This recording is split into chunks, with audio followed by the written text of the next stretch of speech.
What's up, fantasy managers? Welcome back to another episode of the First Pitch Podcast brought to you by PitcherList.com. My name is Jake Crumpler, and I'll be your host for this edition of the pod. You can follow me on socials at Jake Crumpler, and you can find all of my work at CrumplerBaseball.com. Let's dive into everything baseball related from Wednesday, August 20th. We'll start it off, as always, with the transactions, injuries, news, and notes from around the league. Kicking things off, the bad news is catcher Tyler Stevenson was placed on the 10-day IL with a fractured left thumb. It's unclear whether or not Stevenson will require surgery at this point, which means the timeline for his return remains unclear. It's a tough blow to a Reds team that is fighting for a playoff spot as they lose their everyday catcher. Will Banfield was selected from the minors in a corresponding move and will be the backup catcher in Cincinnati. In terms of transactions, starting pitcher J.P. Sears was recalled from the minors to start versus the Giants. He tossed 6 innings, allowing 4 hits with 1 earned run and 1 walk while striking out 2, inducing 5 whiffs with 27% CSW across 93 pitches,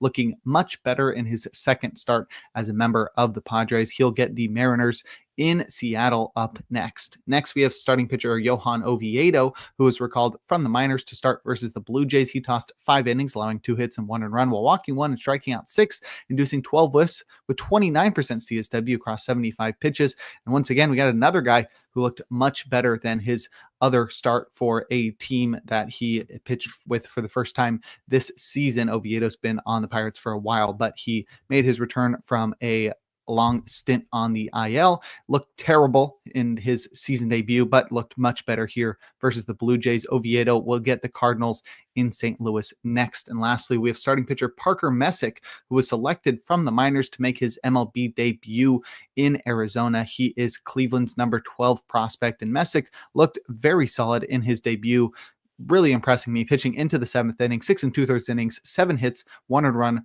1 walk, 6 strikeouts, 8 whiffs, 35% CSW across 83 pitches for Parker Messick. Pretty solid beginning to his career. Rarely do you see somebody have success in their MLB debut, let alone pitch into the 7th inning in under 90 pitches as well. So very impressive from Messick. I'm very intrigued. I was already intrigued before that because of the success he had in the minors, but also because the Guardians are so good at pitching development, especially when pitchers make it to the major league. So exciting to see Messick find success here, and excited to see what he can do moving forward. He gets the Rays in his next start.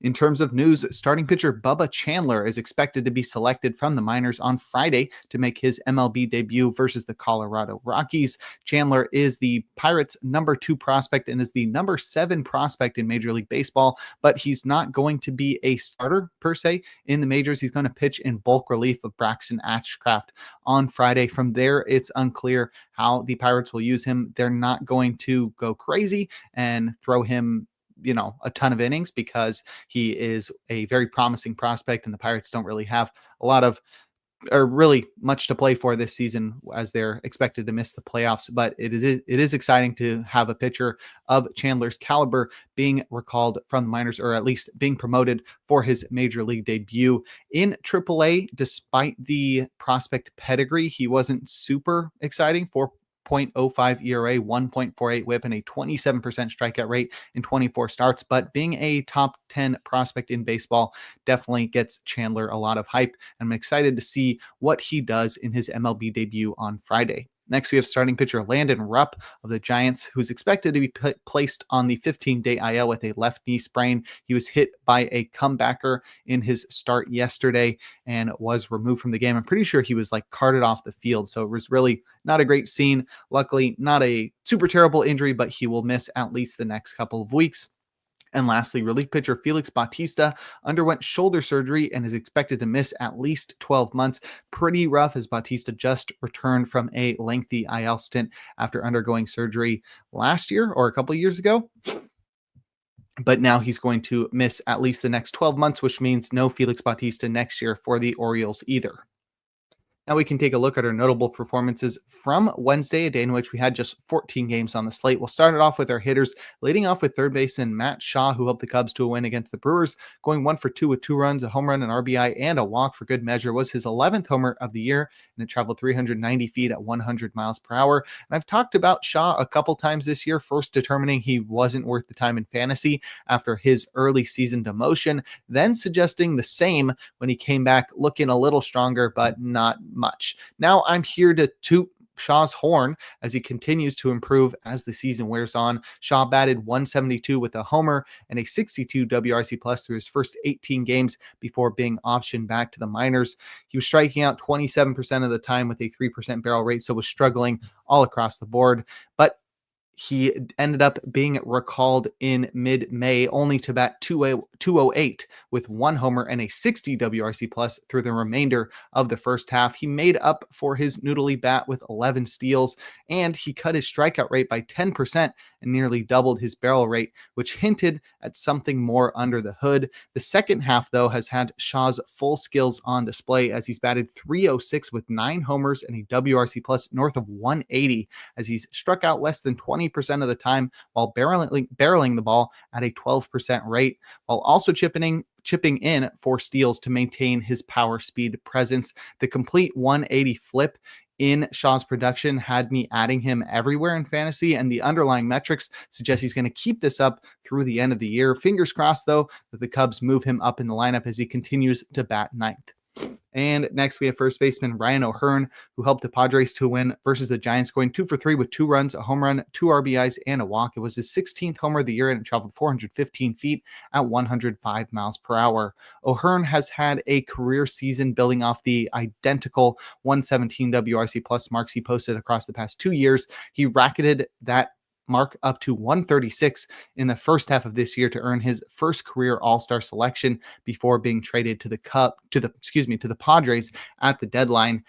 O'Hearn's fantasy relevancy has declined since then, though, as his WRC plus in San Diego suggests he's reverted back to the old version of himself. He seems to be selling out more for power, increasing his fly ball rate by nearly 9%, despite not consistently pulling the ball nor hitting it as hard as he was before, as he's lost 20% on his hard hit rate compared to his time in Baltimore. I'm not saying O'Hearn's completely fallen off, but the concerning developments in his underlying metrics point to a player not really worth rostering in standard leagues, especially as he continues to sit versus left-handed pitching.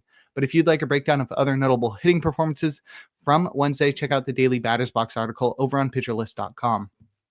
Now we'll head to the mound and check out some notable starting pitching performances, opening with Hurston Waldrep, who helped the Braves to win against the White Sox, tossing 7 shutout innings, allowing 4 hits and 1 walk. While striking out 7, he induced 14 whiffs with 32% CSW across 87 pitches, and Waldrep has completely flipped the script after last year's underwhelming debut in which he recorded a 16.71 ERA across 2 starts. This year, Waldrep has dominated with a 0.73 ERA across 4 appearances, and he's completely changed his arsenal since last year, not only incorporating a cutter to neutralize lefties, but also adding a sinker that he has prioritized over his four-seamer and leaning more heavily on a curveball rather than relying only on a slider as his breaker. So a 3-pitch pitcher with no control now has a 6-pitch arsenal led by one of the best splitters in the game. And that splitty was Waldrop's main weapon again on Wednesday, inducing 8 whiffs with 34% CSW on 40% usage. Curveballs, though, kept him in at bats, returning a called strike or whiff a third of the time, while cutters and sinkers filled up the zone, the former returning outs in the field, and the latter forcing a trio of whiffs.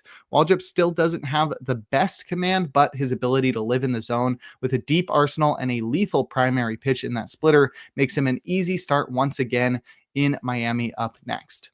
And lastly, we've got Cam Schlitter, who helped the Yankees to win in Tampa Bay, going 6 2/3 shutout innings, allowing just 1 hit and 2 walk while striking out 8, inducing 19 whiffs with 34% CSW across 95 pitches. And our streamer of the day came through carrying a perfect game bid into the 7th inning, retiring the first 18 batters he faced in just his 7th big league start. I mentioned yesterday that Schlitter's fastball could carry him to success, and that if he kept his secondaries low, he could really take off. And ultimately, he was able to keep his curveball low, but The heater really didn't need much help at 66% usage. He pumped his upper 90s four-seamer in the zone all day, returning 11 whiffs and 35% CSW as it avoided damage somehow with 18 foul balls.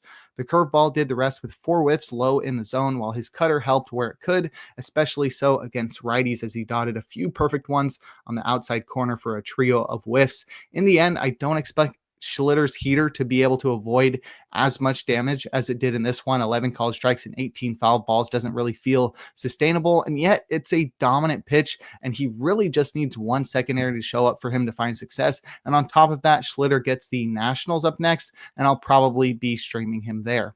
But if you'd like a breakdown of every single start from Wednesday, give the Plus Pitch podcast a listen and check out Nick's daily SP roundup over on pitcherlist.com.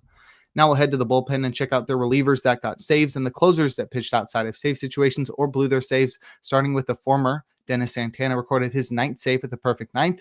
Jose Ferrer pitched a scoreless 9th for his 3rd save. Raisel Iglesias recorded his 21st save with a perfect 9th.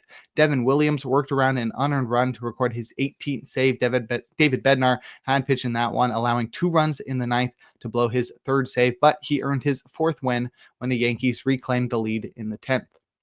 Tyler Ferguson pitched a hitless 10th for his 2nd save. Daniel Palencia worked around a run for his 18th save, and Luis Garcia recorded his 1st save with a perfect 9th. Kenley Jansen was dealing with rib pain in this one, so he was unavailable, so Luis Garcia filled in. And in terms of closers to pitch outside of save situations or blow their saves, Cade Smith attempted a 4-out save for the Guardians, but he served up a game-tying solo shot in the 9th to blow his 4th save, and the Guardians would go on to lose that one in 10 innings.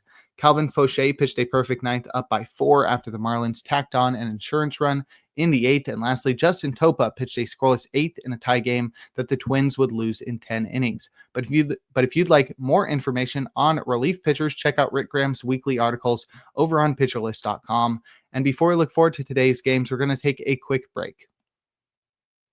Now we'll look forward to Thursday, August 21st, a day in which we'll have just 9 games on the slate. My matchup of the day is Mackenzie Gore versus Sean Manaea. We've got 2 southpaws that have briefly shown hints at being aces, but outside of that have been very inconsistent. So from time to time, you see guys like Gore and Manaea have outings where you're like, dang, this guy's really good. And other times you're like, why is this guy on my fantasy team? So I think we could see, obviously, once again, either of those on Thursday, but it should be a good matchup nonetheless. In terms of probable starters, we've got 4 guys in the auto starts tier, including Shota Imanaga versus the Brewers, Sonny Gray in Tampa Bay, Dylan Cease versus the Giants, and the aforementioned Mackenzie Gore versus the Mets. Our probably starts tier has 2 guys, and our questionable starts tier has 7, and that's where we'll find our streamer of the day in Jason Alexander in Baltimore. He's a guy who goes for the neck beard approach, and he could find success against the Baltimore Orioles. I'd also keep an eye out for Brandon Young on the opposite side of that one. He'll be taking on the Astros, obviously,